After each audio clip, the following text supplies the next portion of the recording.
काय कार्यकर्ते? ओम साईराम. आज कुठे जाऊ रा? अरे आपल्या मंडळाच्या गणपतीचं रंगरंगटीचं काम पूर्ण झालं ना, जस्ट तेच बघून आलोय. आणि एक बारकी मूर्ती पण बुक केली 17 फुटाची. आता तूच विचार कर, जर बारकी मूर्ती 17 फुटाची तर मंडळाची मूर्ती केवढी असेल. पहिल्या दिवशी भव्य मिरवणूक ठेवली. समोरच्याने 8 बेस 8 टॉप लावू दे ना, तर 16 बेस 16 टॉप. आम्ही 1 बेस 1 टॉप मध्ये समोरच्याला ठोकणार फिक्स. आणि गाणं माहिती ना कोणतं लावणार आहे? कानाचे पडदे खोल ऐक माझं गाणं, गर्वानं वागू नको ग बाई, माझ्या नादाला लागू नको.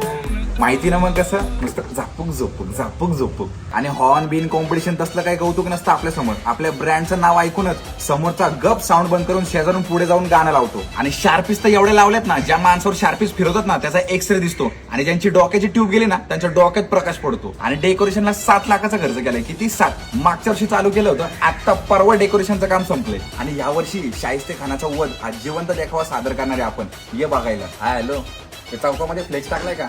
त्याच्यावरती विघ्नहर्ता गणेश मंदिर मोठं टाक. आणि आयोजक सरकार ग्रुप लिही, प्रमुख उपस्थिती रावडी नेता. आणि साऊंड सिस्टीमला क्वेश्चन मार्क टाक. समोरचा सस्पेन्स मध्येच गचाकला पाहिजे. काय तो समोरच्या चौकाला लाल्या फ्लेक्स लावून देत नाही, त्याला म्हणा 5 मिनिटं थांब, तुला लोट्यामध्येच घरी पाठवतो. हे चल येऊ का? मॅटर झालाय. ओम साईराम.